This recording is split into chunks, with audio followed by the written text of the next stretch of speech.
Boa noite. Eu quero também cumprimentá-los com a doce, perfeita, gloriosa, sublime e maravilhosa paz de nosso Senhor Jesus Cristo. Amém. Essa paz tão necessária das nossas vidas. É uma alegria estar aqui. Não conhecia o presidente Prudente, não sabia nem para que lado ficava. Eu fui convidada para ver, fica onde? São Paulo. Mas eu achei que era mais por perto da capital. Aí já me falaram, não, é perto do Mato Grosso. Nossa, a gente vai conhecendo cada lugar tão lindo. E é um privilégio que Deus nos dá de conhecer cada vez mais esse povo que faz parte da família de Deus. Então é um privilégio. Congresso de mulheres, né? Então, o Congresso de Mulheres, seja vendo como tem acontecido hoje, Deus está convocando as mulheres no mundo inteiro para essa etapa da história da humanidade de uma forma muito especial. Eu creio mesmo que a mulher é a agente de transformação na família, preparando a família para o avivamento que antecede a volta de Jesus. Amém. E esse avivamento acontecerá na família. Amém. Sabe por quê? Porque antes de Deus constituir a igreja visível, como nós nos reunimos hoje, Ele constituiu a família, para que a família pudesse ser uma igreja.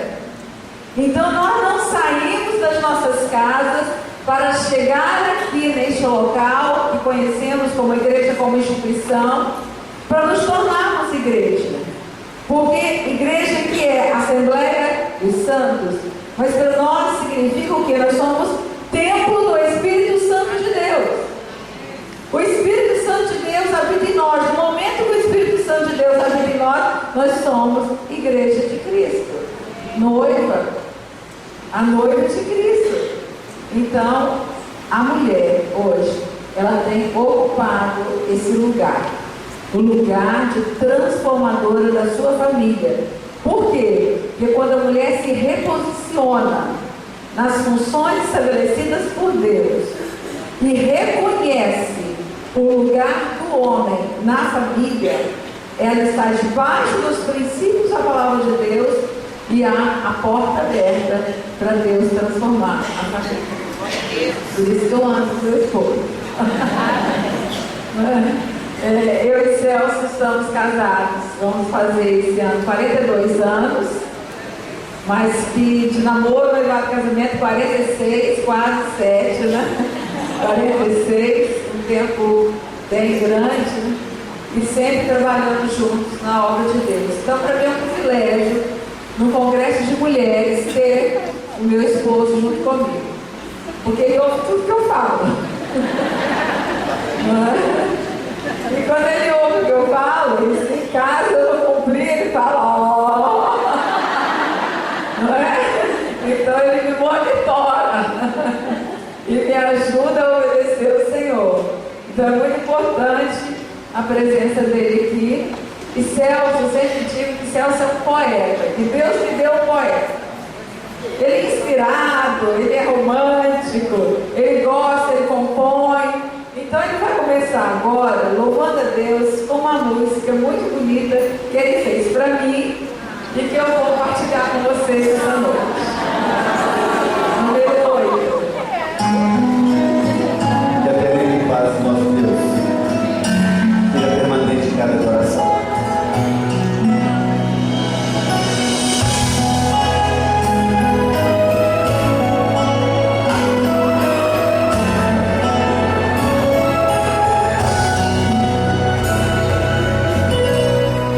Pensando bem, eu quero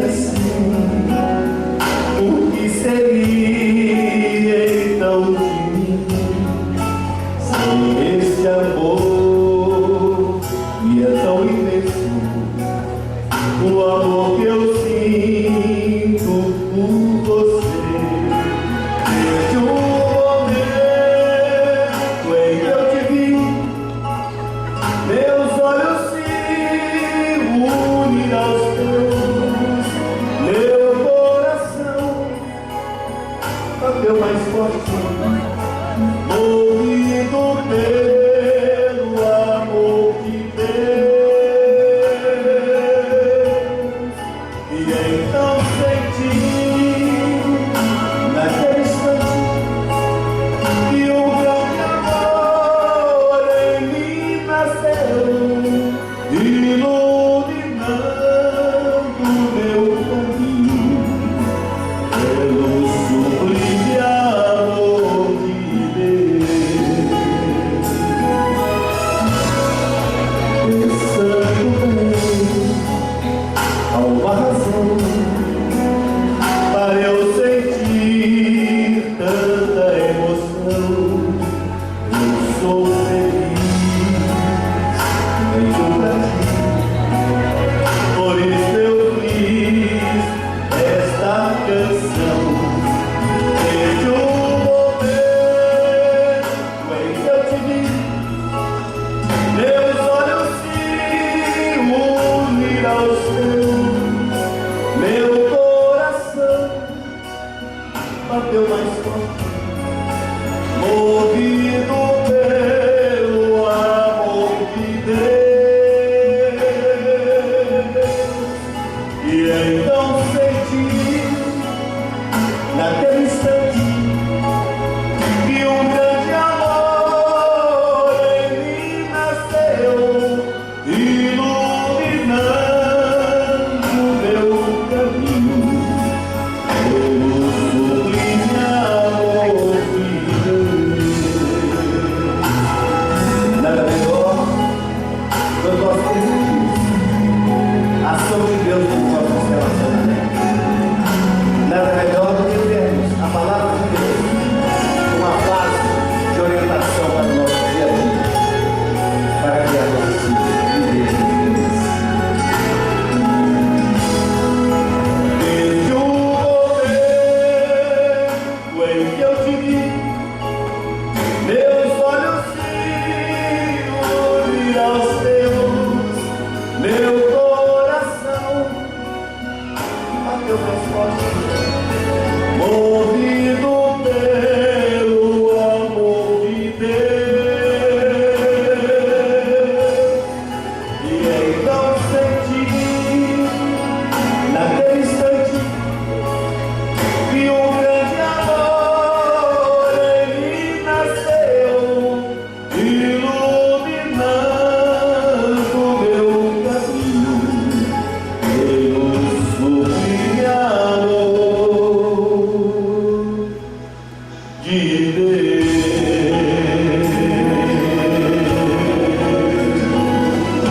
Louvado seja Deus. Amém.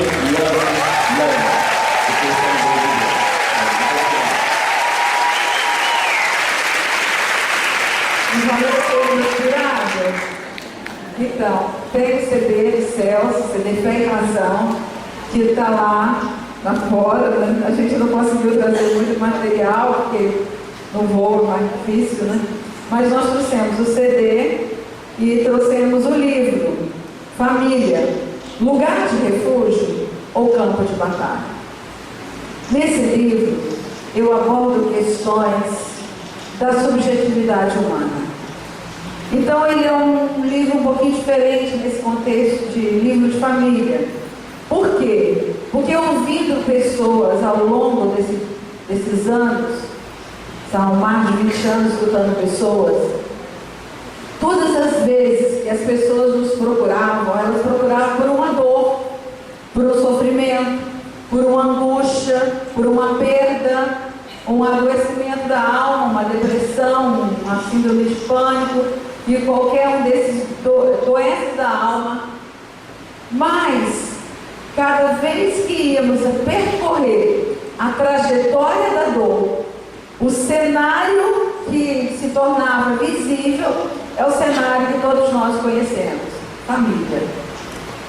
Família. A família que foi criada para ser um lugar de refúgio, mas que tem sido muitas vezes um campo de batalha. O lugar onde construímos a nossa identidade, a nossa direção para a vida, mas que também pode ser o lugar onde construímos as nossas doenças, as angústias da alma. Então, família é o que é? Um lugar de refúgio ou um campo de batalha? E trabalhando essas questões que eu escrevi esse material. Então, vocês vão encontrar alguns subsídios. Tem um capítulo aqui que se chama Família, uma História de Amor. E o subtítulo é Resolvendo o Passado para edificar no presente os fundamentos da geração futura. Então, esse tem até nos 4 CDs, mas eu acho que não dá nem. Tem pouquíssimos, né? Então, vocês lendo, vocês vão encontrar muitos subsídios para trabalhar as questões familiares e também as questões individuais. Porque também tem um capítulo sobre o desafio da feminilidade e os caminhos da paternidade. Então, abrange tanto individualmente quanto em família. Por quê? Porque família precisa de um elo para que ela seja lar.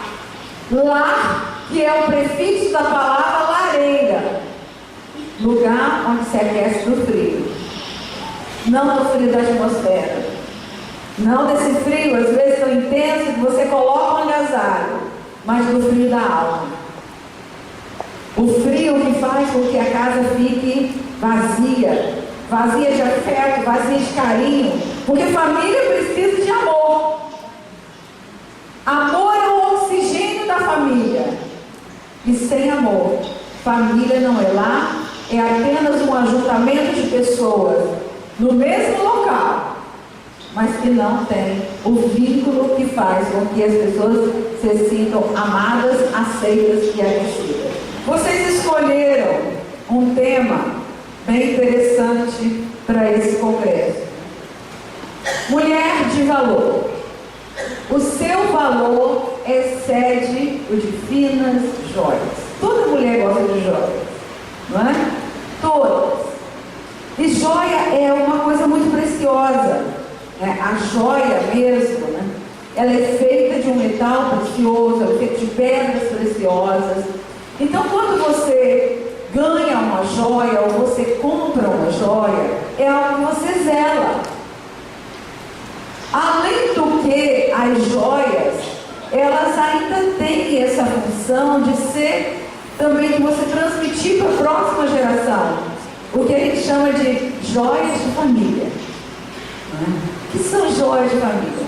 Eu me lembro de uma vez, eu estava dando palestra num local, eu estava falando sobre problemas emocionais e a resposta de Deus para a cura emocional. E tinha, até o terceiro banco, tinha uma moça que ela chorou muito durante a palestra. E quando terminou a palestra, ela me procurou e me contou uma história. Ela disse o seguinte: hoje eu achei a solução do meu problema. Ela falou: algo que você falou destravou a minha memória. Alguma coisa Deus foi lá e tocou e me trouxe cura. Aí ela me contou o que era. Ela era a filha do meio de uma família de 3 filhos.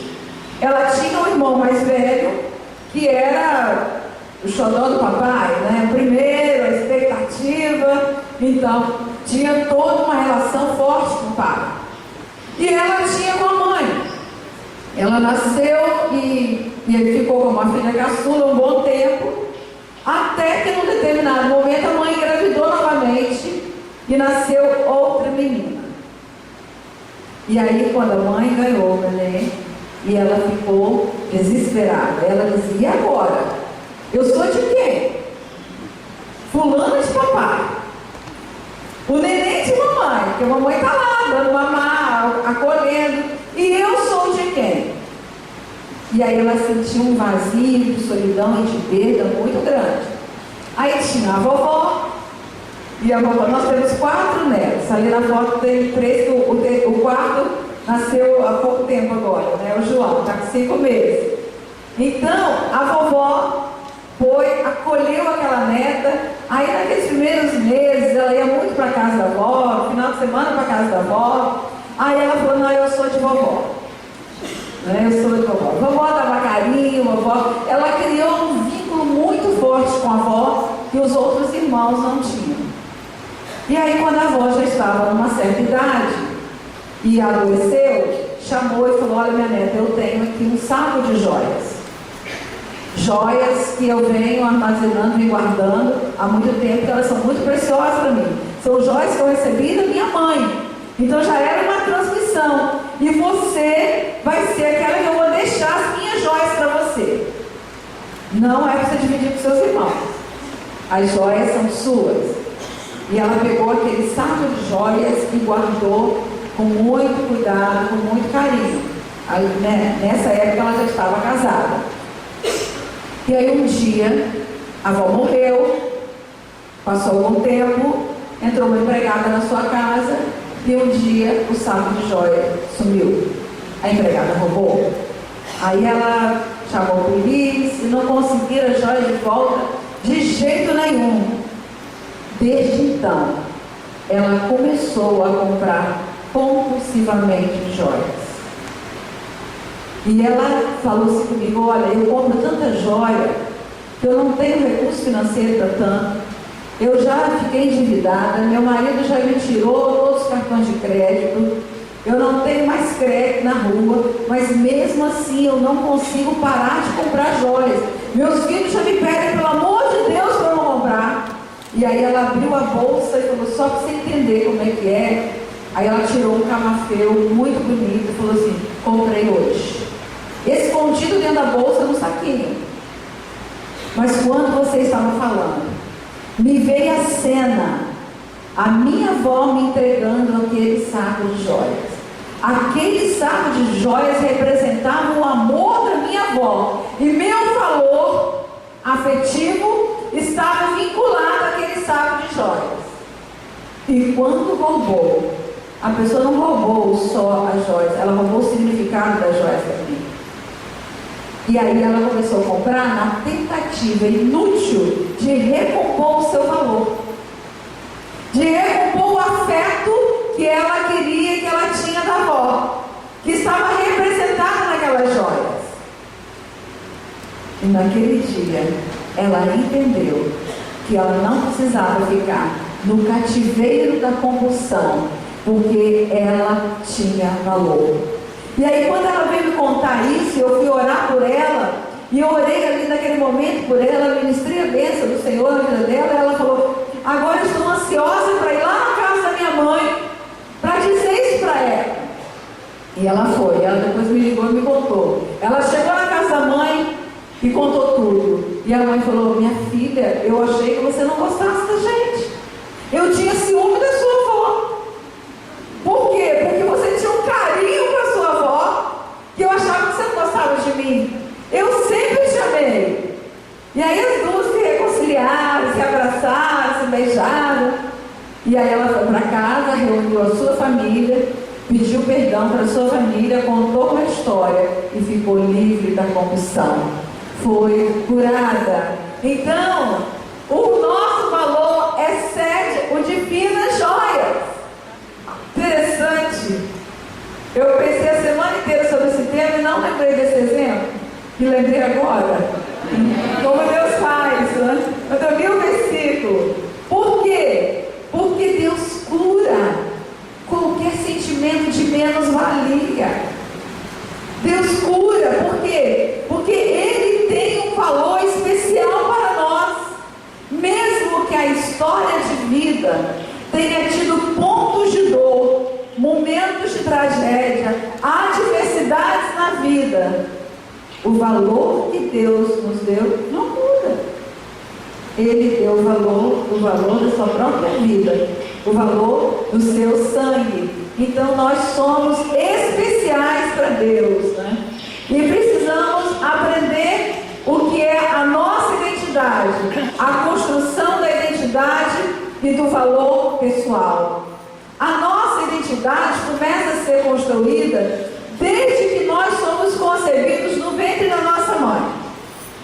Aliás, desde o momento que se começa a falar do desejo de ter um filho, ali naquele discurso dos pais já está presente um desejo de existência de uma criança. Então, naquele discurso, a gente já passa a existir no afeto, no desejo. Então, a nossa existência antecede a concepção. Antecede. Aí talvez você diga assim: ah, mas há tanta gente que nem foi desejada. O desejo existe sempre. Ou é desejo de vida, ou é desejo de morte. Mas o desejo existe sempre. Está presente na existência de um casal. E ali começa a construção do nosso valor pessoal. Provérbios capítulo 23, versículo 7 diz: como imagina em sua alma, assim você é.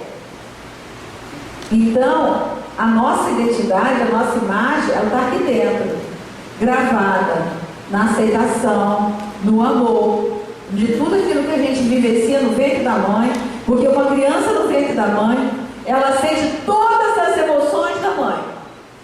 Todas.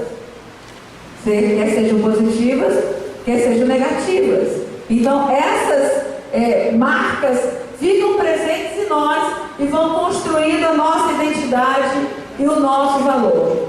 Como é que está o seu valor? Como é que está a sua interioridade? Eu creio que nesse congresso, Deus nos convoca para olharmos para dentro de nós. Qual é o nosso valor?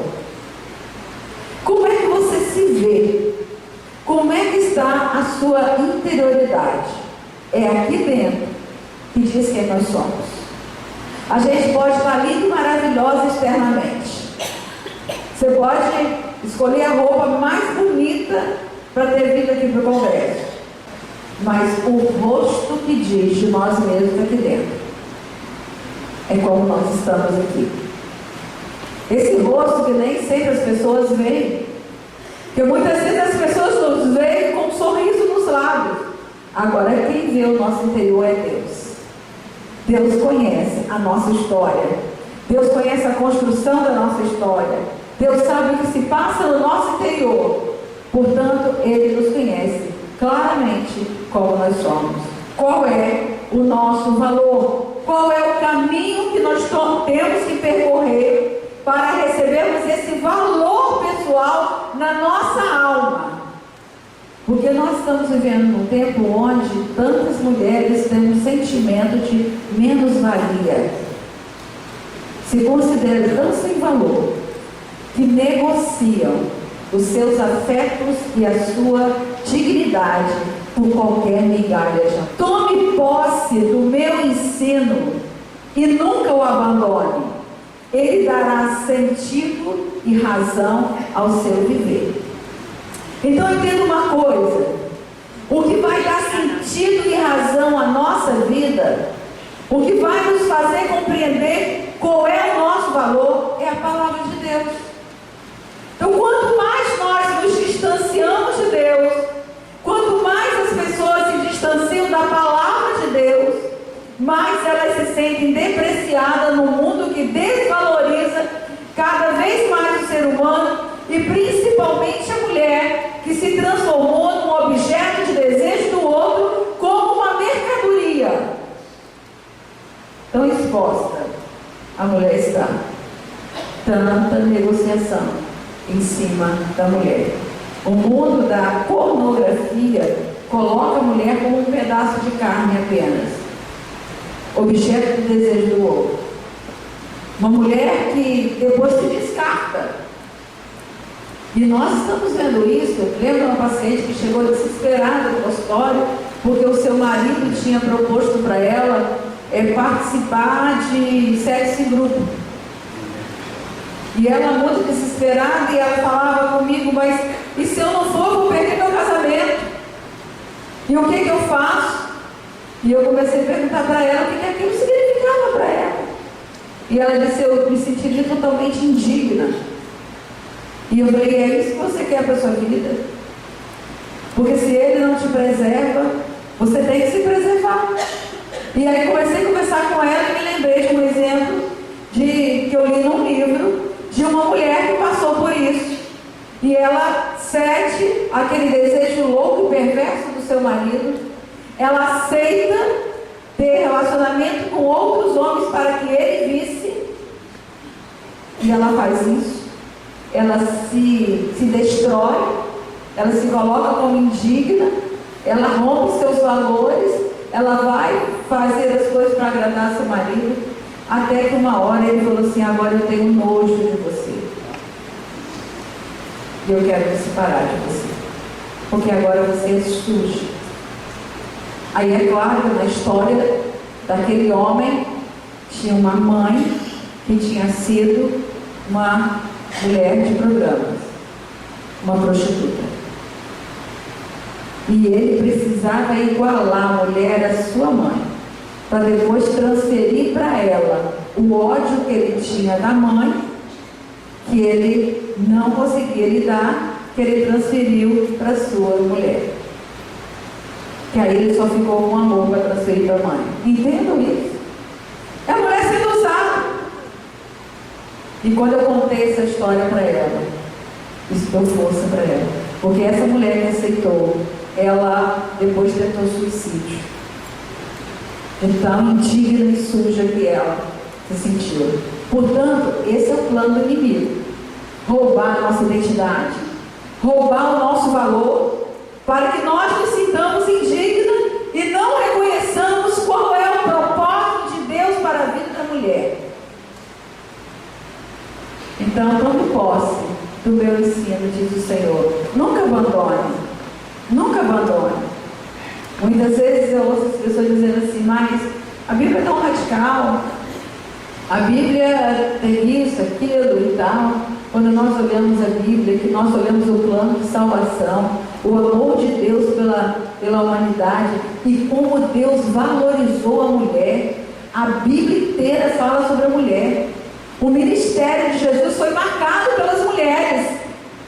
Nós vamos encontrar mulheres valiosas na Bíblia, mulheres que ocuparam cargos, mulheres que foram juízas, como a Débora e como tantas outras, que foram valorizadas na história bíblica, que acompanharam o ministério de Jesus e que foram aquelas últimas mulheres aos pés da cruz, na hora da crucificação, as primeiras no sepulcro, e que presenciaram ali a ressurreição, e aquelas que Deus valoriza.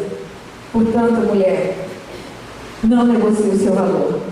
Tome posse do que a palavra de Deus diz, porque esta palavra é que nos faz entender o sentido e a razão para a nossa vida.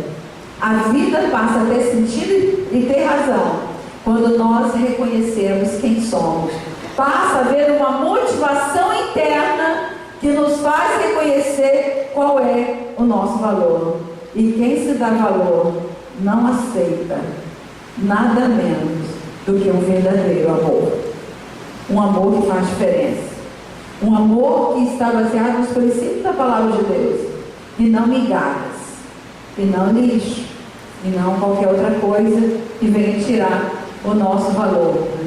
Por quê? Porque a busca do sentido e significado da vida tem levado tantas pessoas na errância da vida. Isto é, buscando em tantos caminhos e descaminhos algo para preencher o vazio da sua alma, porque nós vivemos num mundo de vazios afetivos. Há vazio na família. Quantas mulheres hoje desamparadas?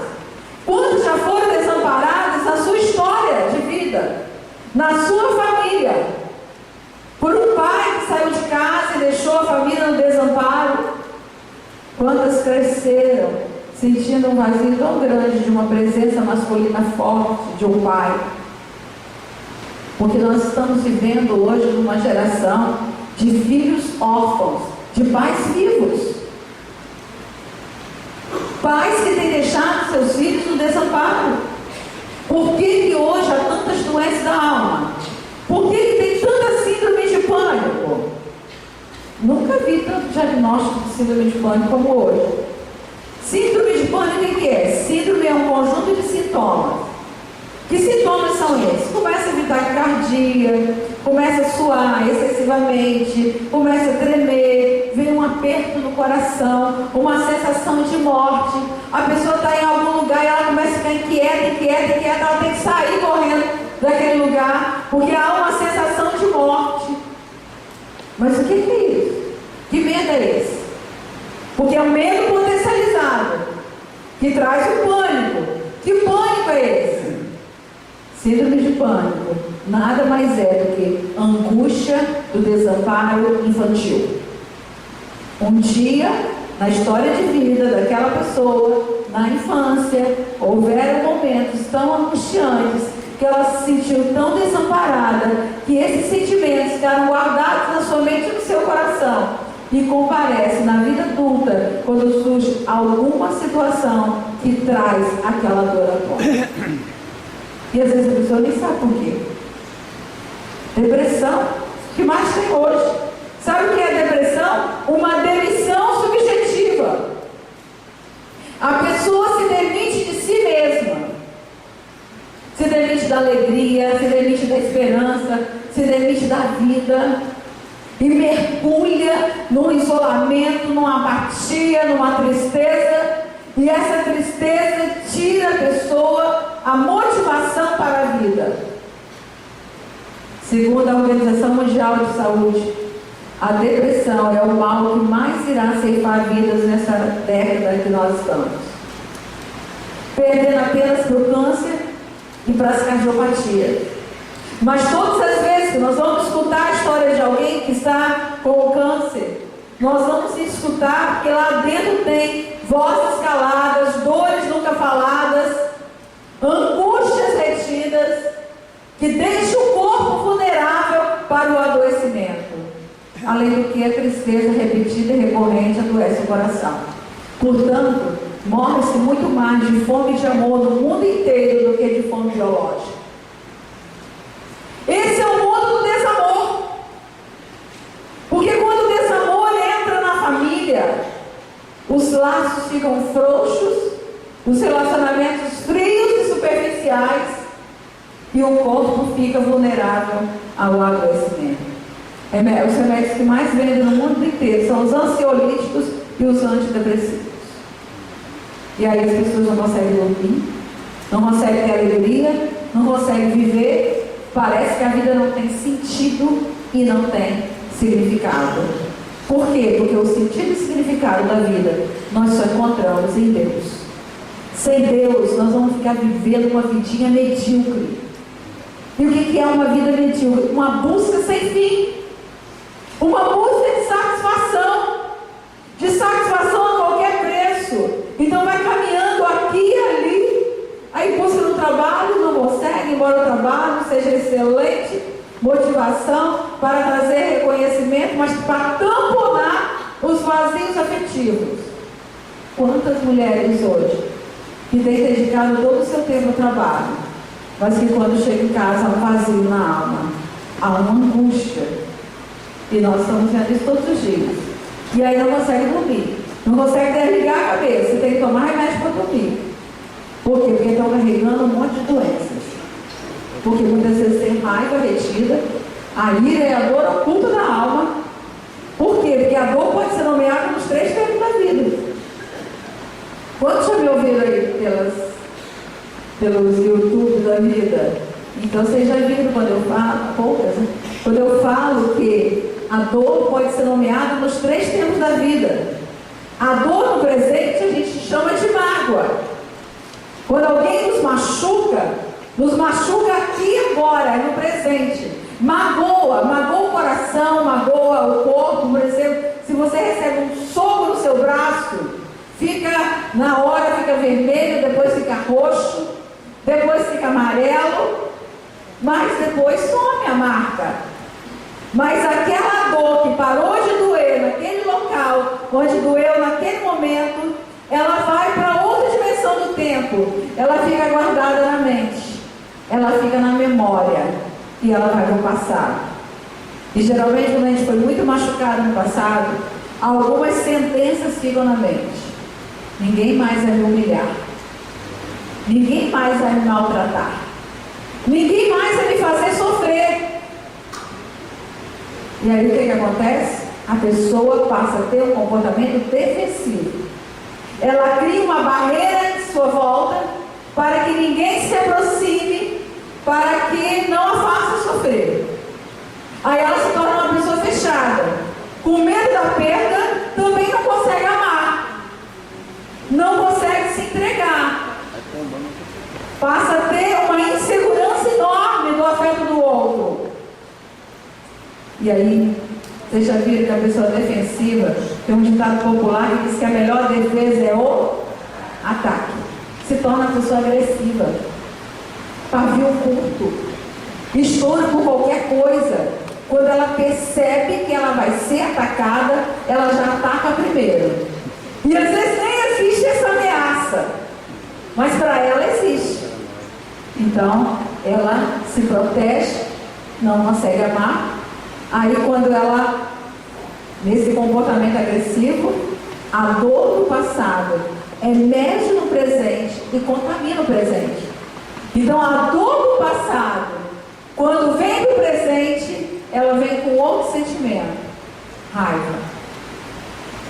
Já viram quando a gente é raivosa? Quando a gente é irritada? Tem que vir dos relacionamentos. Uma briga só. Ninguém dá o braço a torcer. E aí começa aquele conflito dentro de casa, aquela confusão, e cada um resiste ao outro, cada um ataca o outro, e aí a família se destrói. Agora, como é que chama a dor do futuro? A pessoa vive o hoje, numa agitação interna enorme, tentando se proteger amanhã da dor que já conhece de ontem. Vou repetir. Ela vive o hoje, numa agitação interna enorme, sabe, o coração turbulento, tentando se proteger de sofrer amanhã a dor que ela já conhece de ontem. Isso se chama ansiedade. Esse é o mundo das pessoas ansiosas, das pessoas que têm um senso de urgência enorme, que acham que tudo é para ontem e que vivem tão angustiadas que a ansiedade está já localizada no corpo, produzindo doenças, né? Tem aí várias, gastrite, as úlceras nervosas, as colites ulcerativas, tem um monte de it, não é? Que diz das nossas dores da alma, tem as fibromialgias, que é a própria depressão instalada no corpo, e mais um monte de doenças que dizem da nossa dor.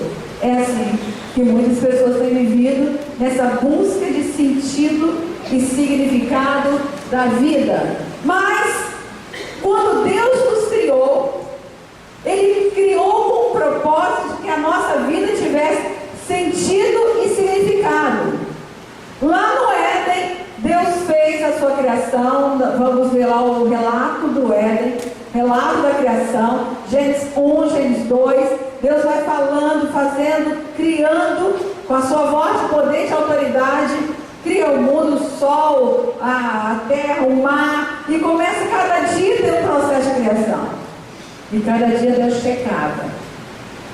Deus fazia a avaliação da qualidade da sua obra.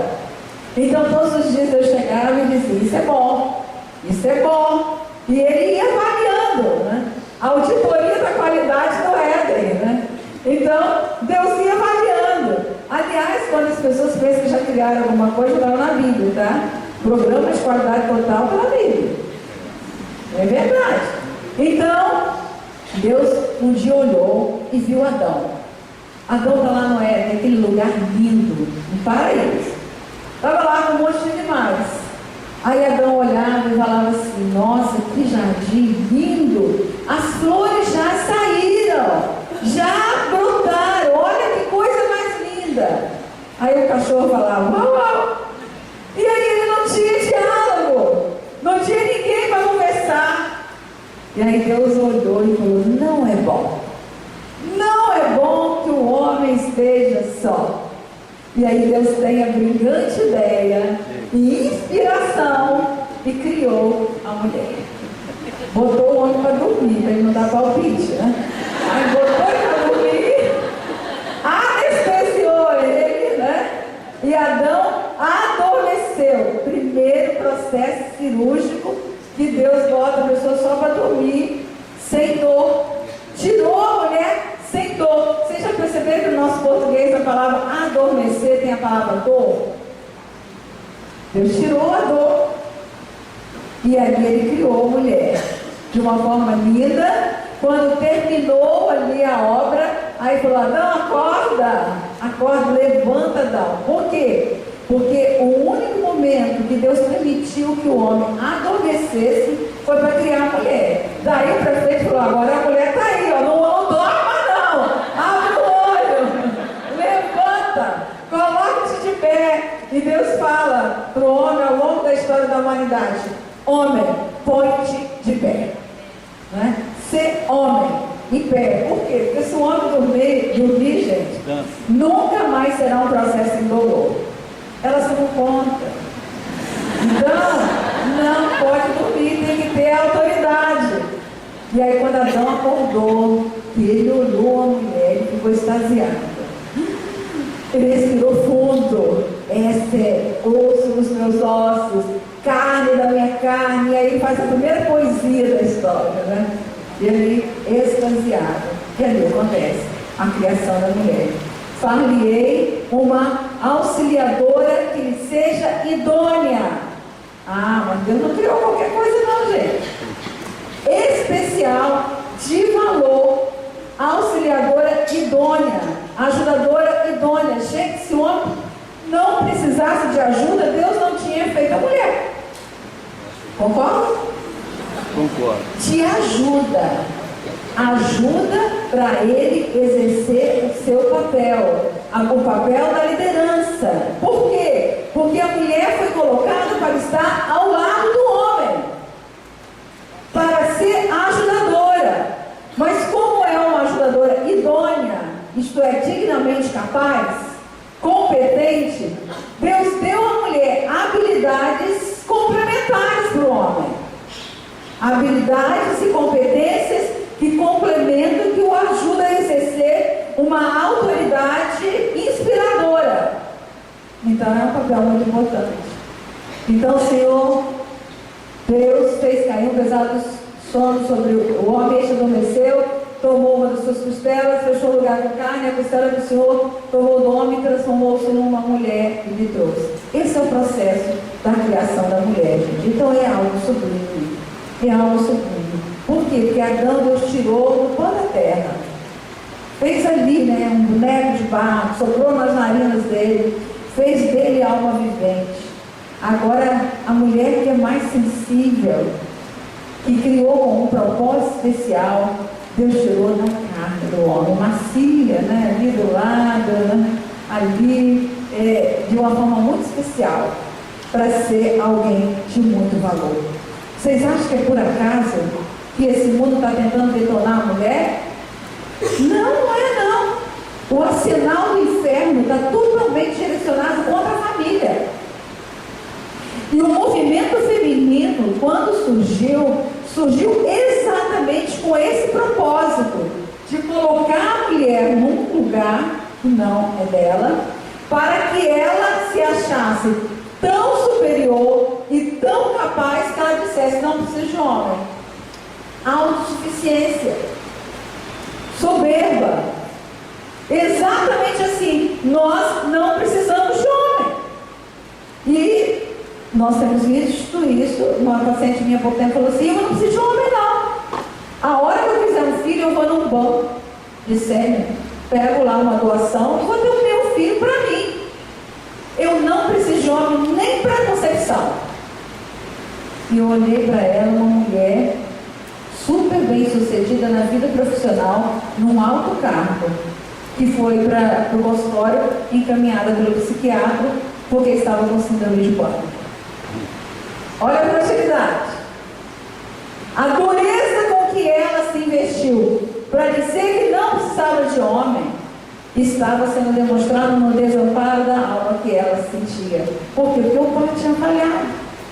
E quando o pai falha, muitas vezes a raiva, o ódio aprisiona a pessoa e a pessoa fica num cativeiro de dor e não consegue avançar na sua vida, porque fica refém emocional das adversidades do passado. Não só vive o presente e ainda impossibilita a alegria do futuro porque está prisioneiro do passado.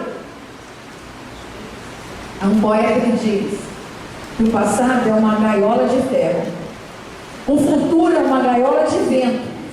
Só é livre para amar, só é livre para voar quem vive hoje. Então, sem amarras, o passado só nos serve como fonte de crescimento e de aprendizagem para o presente e para o futuro. Não para nos amarrar e nos impossibilitar. Porque quando nós reconhecemos o nosso valor, nós sabemos que nós somos criados no ventre da nossa mãe com um propósito sublime.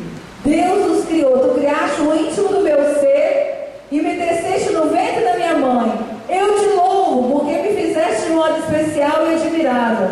Tuas obras são admiráveis, né? Disso isso com convicção. Meus ossos não estavam escondidos. Está cortando aqui, né? Quando em secreto fui formado e entretecido como nas profundezas da terra. Os teus olhos viram o meu embrião, e todos os dias determinados, e todos os dias para mim foram escritos no teu livro, antes que qualquer deles pudesse existir. Deus escolheu o nosso gênero. Deus nos fez mulher. Hoje, nós estamos vivendo num tempo que tem se levantado aí, no cenário político, alguns trainees de Beelzebub, que já estagiaram na sucursal do inferno, BBB, e que tem criado leis junto com uma corja de pessoas para destruir os princípios da família. Temos que orar muito, porque há um complô do inferno para destruir a família. Tudo isso que nós temos falado, há um complô. Por quê? Porque Deus nos fez uma mulher. Deus fez um homem e fez uma mulher. Deus nos constituiu de uma maneira muito especial. Deus escolheu que eu nascesse mulher. É como se, no momento da concepção, houvesse uma voz de autoridade, aquela mesma voz do Gênesis, aquela mesma voz da criação, que dissesse: haja uma mulher, haja Ilma, haja Maria, haja Sandra, haja Gisele, haja Helen, né? Haja. Deus autorizou a nossa vida. Deus autorizou a nossa vida no momento que nós somos concebidos. Não nascemos mulher por acaso. Deus escolheu que a gente nascesse mulher. Por quê? Porque a feminilidade é algo especial para Deus. Especial. Deus nos constituiu como uma mulher para termos uma feminilidade, a maternidade, para sermos a depositária das gerações. Uma mulher carrega em seu ventre gerações. E quando nós olhamos aquela conversa que Deus teve lá no Éden, quando o homem e a mulher pecaram, e que Deus chega naquele momento para encontrar o casal, e Deus chega na viração do dia, quando disse fazer a noite, momento em que o homem e a mulher precisavam daquela hora, do calor da presença de Deus. Deus vinha toda tarde ver o pôr do sol com aquele casal. Vocês já imaginaram isso? Você já viu um pôr do sol assim, bem lindo? Ontem a gente estava vindo de avião e pegamos exatamente aquele momento do pôr do sol e que olhamos aquele infinito, tudo colorido, né? Aquela mistura de vermelho com laranja e aí eu falei: nossa, que coisa linda, o céu estava na janela, lindíssimo, e nós ficamos ali contemplando aquela beleza. Vocês já imaginaram o que era o pôr do sol no Éden? Todos os pássaros vinham ali para cá, as flores, tudo ali naquele momento. Deus vinha dar o calor da presença dele. Um dia eu estava falando sobre a viração do dia num lugar, num congresso de família, e uma mulher que tinha entrado ali por acaso, alguém convidou-la para ir, ela conheceu essa pessoa no ônibus. E a moça falou assim: você está indo para onde? Ela falou assim: eu vou para a minha igreja que tem um congresso de família. Aí ela falou: eu posso ir. Aí ela foi. E chegou no final, ela me chamou e falou: nunca entrei numa igreja evangélica, a primeira vez. Estou maravilhada. E você me fez compreender uma questão que eu nunca entendi. Ela trabalhava no hospital psiquiátrico, era enfermeira do hospital. Ela disse que toda noite, quando estava no final da tarde, para começar a noite, os internos começavam a se agitar. E aí tinha que aplicar remédio neles para acalmar. O que é isso? Por que a viração do dia traz essa melancolia? Traz essa dor da alma? Lá no início, quando Deus vinha dar o calor da sua presença, homem e mulher perderam esse ponto de encontro. E aí Deus chega lá, eles não estavam lá. O medo e a vergonha depois do pecado nos fez esconder da presença de Deus. E quando eles se esconderam da presença de Deus, a voz do Senhor ecoou no jardim e disse: Adão, onde estás? E Adão veio. E diz: estávamos nus e escondemos, tivemos medo e vergonha.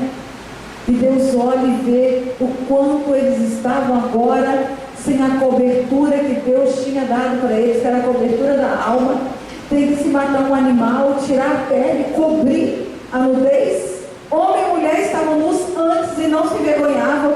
Daquele momento, entre os dois sentimentos primitivos que tomam o coração de cada homem e de cada mulher quando sai da presença de Deus. A continuidade do versículo nos faz entender isso.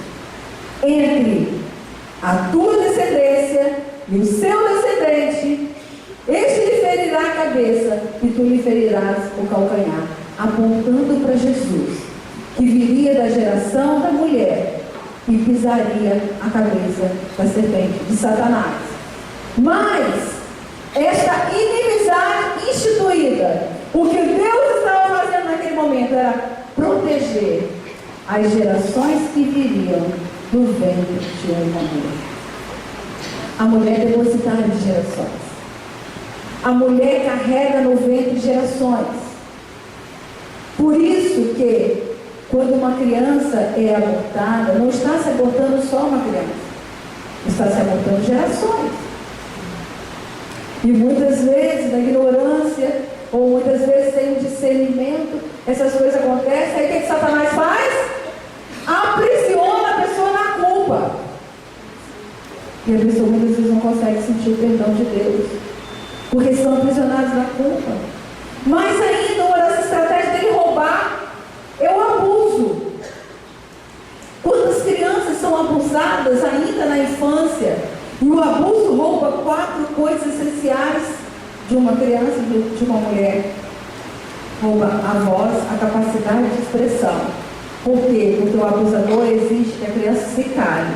E quando ela fala, ela não é ouvida, ela não é compreendida, e aí a voz da dor fica calada dentro dela. Também atinge o poder pessoal. Por quê? Porque é subjugada, anulada no seu valor pessoal. E aí aquela menina, aquela criança, ela passa a se sentir tão passiva, tão sem valor, que cresce e se oferta como mercadoria muitas vezes. Mas também rouba a dignidade do corpo, porque o corpo vira moeda para comprar moeda de mercadoria, vira negociação, que rouba também relacionamentos, porque a pessoa deixa de confiar no ser humano. Percebe a estratégia?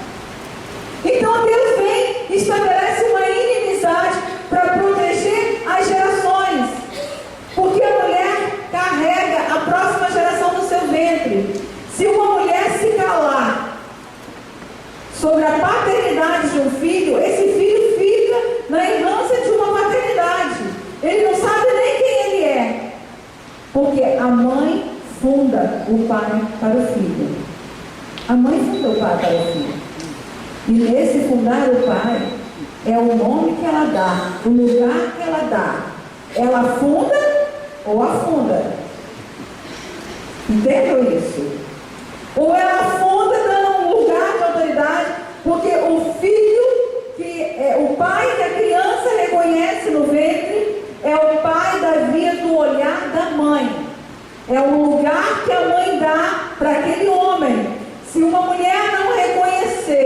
um homem como autoridade sobre a vida do seu filho, ela já gera uma criança com lugar de autoridade anulado, vazio, e vai dar início a uma geração rebelde. Entendam isso, gente. Essa é uma das piores estratégias que Satanás tem para roubar, e ele tem feito um efetivo trabalho na ausência dos pais dentro de casa, nas produções independentes e no sentimento de independência que a mulher tem tantas vezes desse lugar do homem que não reconhece. E quando não reconhece, muitas vezes já vem de uma paternidade falha. E porque o pai falhou, ela vem com as feridas da alma e vai produzindo uma geração também ferida com vazio de paternidade. Como é que está a mulher hoje? Está sendo valorizada? É isso que eu tenho falado. E na busca de satisfação pessoal, que a mulher canaliza todo o seu desejo para o trabalho, o que nós estamos vendo são mulheres trabalhando em excesso, prisioneiras de uma ditadura da beleza, porque a mulher hoje tem que ser tanquinho, corpo perfeito, tem que ter tudo muito lindo, não pode envelhecer, não pode dar nenhuma dobrinha. A mulher começa a colocar coisas no lugar dos afetos. Está angustiada, está sofrida, aí vou dar uma voltinha no shopping. Pega o cartão de crédito e vai lá, compra, e depois está lá um cartão de crédito cheio de contas que ela não consegue pagar. Aí vem a depressão. Olha só o processo. Coisas no lugar de afetos, consumismo, além dos transtornos alimentares, bulimia, anorexia, tá com aquele sentimento, vai dizer, porque quando a mulher passa na frente de uma vitrine, que ela está angustiada, ela olha assim e fala assim, eu mereço. Vou me dar um presente, não é assim? Aí ela olha para aquele chocolate, vou comer, só um pedacinho, e come, e engorda, né? Aí fica deprimida, ou para de comer, e aí não come nada, ou nada, é o tudo ou nada. Gente, todo transtorno alimentar tem que ser olhado pela via da mãe, porque todo alimento tem um componente mãe. Alguma questão, só uma dica para vocês, alguma questão mal resolvida com a mãe. Oh, que coisa triste, tudo é a mãe, né? Tudo é a mãe. Por quê? É a mãe que nutre, gente. Em relação com comida, a primeira nutrição de um filho é literalmente a mãe. Então, aí fica nesse tudo ou nada, vai lá e ficar e sofrendo, se privando. Além dos transtornos alimentares, tem apelos eróticos, não é? A mulher tem que mostrar o corpo o tempo inteiro. Adoecimento dos órgãos da fertilidade, sexualidade e fertilidade. Como tem hoje adoecimento de câncer exatamente nos órgãos da feminilidade? Ovário, trompas, útero, mama e por aí afora. Mama principalmente. Exatamente aquilo que fala da maternidade. Por que a maternidade está ficando tão doente? Por que tem acontecido esse adoecimento? E a sexualidade está cada vez mais sendo roubada. E quantas mulheres que se dedicam eternamente ao trabalho e quando elas decidem ter filhos já não conseguem mais engravidar, mesmo sem nenhum impedimento biológico. Recebo muitas mulheres assim no consultório. E quando você vai olhar a história, tem alguma amarra emocional impedindo que ela seja mãe. Quanta infertilidade hoje. Então percebe o valor da mulher, como está sendo tão contaminado. E as perguntas, quem sou eu? Por que nasci? Qual é o propósito de Deus na minha vida? Como fazer para me sentir realizada? Qual é o meu lugar nesse universo? Qual é o meu valor? Quantos questionamentos? Esses questionamentos que vêm da construção ao longo da história de vida, porque a feminilidade é um desafio, porque para além das questões de gênero, é uma construção que se faz na identificação com a mãe, na identidade afirmada pelo pai e no lugar que se ocupa na família. Uma mulher, ela traz na sua feminilidade a feminilidade de 3 gerações: da sua mãe, da sua avó e da sua bisavó. Então, feminilidade é uma transmissão. A mulher constrói a partir da identificação com a mãe, na afirmação do pai, dando a identidade, e no lugar que se ocupa na família. Vocês já viram hoje como o homossexualismo está roubando a identidade de muitas mulheres? Nunca teve tanto lesbianismo quanto hoje. Numa negação do lugar do homem. Exatamente, num colamento emocional com a figura feminina. E se há muito feminino, é sinal de pouco masculino. Na família. Então, qual é a sua identidade? Qual é a sua identidade?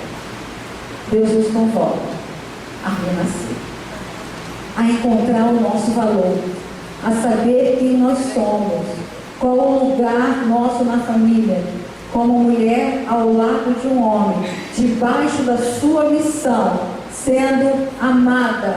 Por quê? Porque quando a mulher está com filho, o que ela mais precisa para já transmitir um amor e uma aceitação para essa criança é uma estrutura familiar amorosa, né?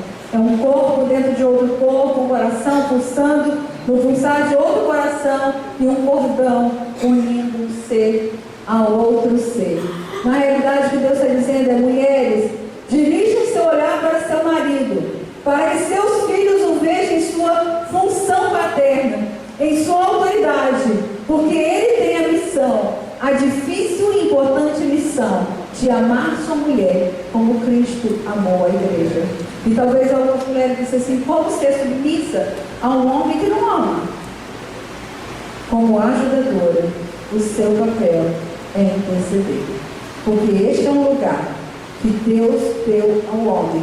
E muitos homens foram roubados e saqueados na sua capacidade de amar. E nós estamos vendo cada vez mais isso. Falei do transtorno alimentar, está aí o momento com a mãe, né, de completude. É o pai que escreve a lei na família. A mãe funda o pai para o filho. Já falei sobre isso. Se a mulher não reconhecer o lugar do seu marido, ela já está destruindo a possibilidade de construção desse filho. A coisa mais triste que tem é uma mãe falando mal de um filho, de um pai para um filho. Esse é um dos grandes problemas na hora do divórcio, porque o ódio, a raiva fica presente e o filho passa a ser o depositário do ódio dos pais, de um contra o outro. E ele, além de ser o depositário, ele ainda é o porta-voz. E normalmente a gente vê, a mãe fala: vai lá e diz para o seu pai e aí diz todos aqueles palavrões e descaracteriza. Como um filho vai querer parecer com o pai, com a figura masculina, e com a mãe descaracteriza? Destruição do emocional. Essa é a marca do divórcio. O lugar do pai na família, ele não tem feito para dar, mas ele tem força, proteção, né? O pai dá segurança e direção para a vida de um filho. E ele sustenta esse filho. Aqui é o nosso filho sustentando o terceiro neto, né? O Arthur, né? Essa segurança que só um pai pode dar para o filho, para tirar essa fome de amor e de valor pessoal que temos visto hoje na família. Que fome de amor é essa? Essa fome de amor não encontra resposta em pessoas. Mas apesar das adversidades da vida, Deus sempre nos dá a oportunidade de resgate, queridos. Por quê? Porque o ser humano só é completo em Deus. Só resolve sua perda em Deus. Só Deus pode fazer o que o outro ser humano não pode. E é aí que termina para dar. Todo mundo conhece Deus como Pai, mas Deus também tem amor de mãe. Tem um texto lindo que Deus diz assim: ó Jerusalém, como eu quis te acolher. E aí o profeta fala assim, Deus falando, eis que vos dei os peitos da minha consolação. Deus tem amor de mãe para nos dar, para curar qualquer dor da alma que possa existir na vida de uma pessoa. Ele é o nosso Deus. Portanto, é tempo de conselho.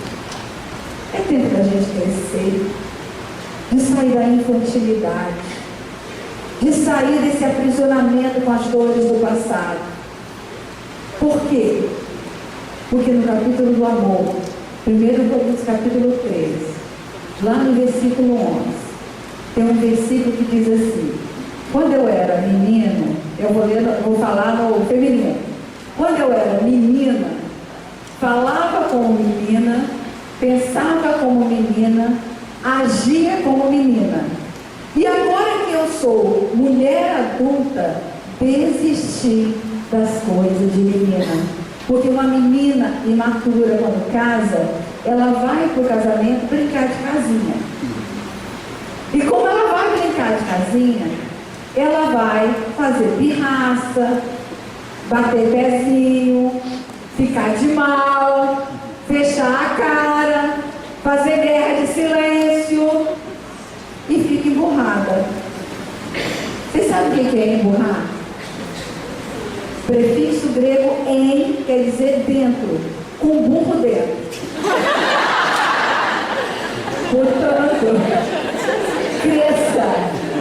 cresça, amadureça e apareça. Sai da infantilidade para ir para a vida adulta. Mas um dia eu vou voltar aqui para falar mais sobre isso para os casais, tá? Vou falar mais sobre isso para vocês.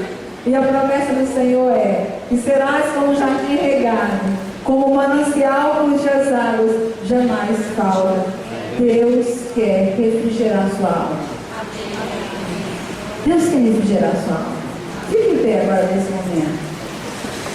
Eu quero que você agora coloque a mão no seu coração. Diz o Senhor da sua dor. Diz o Senhor das suas perdas.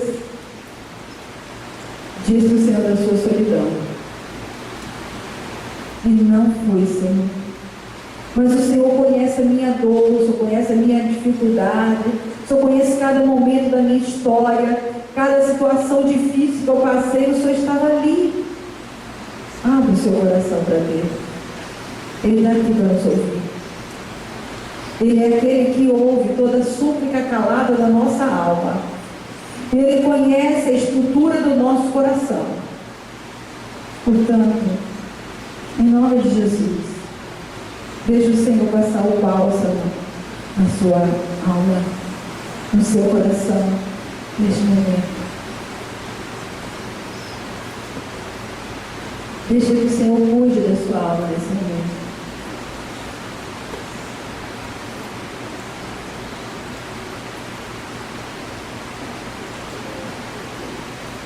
Ainda de olhos fechados. Se nesta noite Deus falou com você e você precisa de cura na sua alma para soltar o passado, para abrir mão da dor, para liberar perdão para as pessoas que te feriram. Você tem um ponto dessa mensagem que falou no seu coração e você precisa de cura. Levanta a mão e dá um sinal. Amém. Glória a Deus. Aleluia. Deus só trabalha em coração quebrantado. Deus não trabalha em coração endurecido. E é preciso a gente dizer, eu quero, Senhor. Então, esse levantar a mão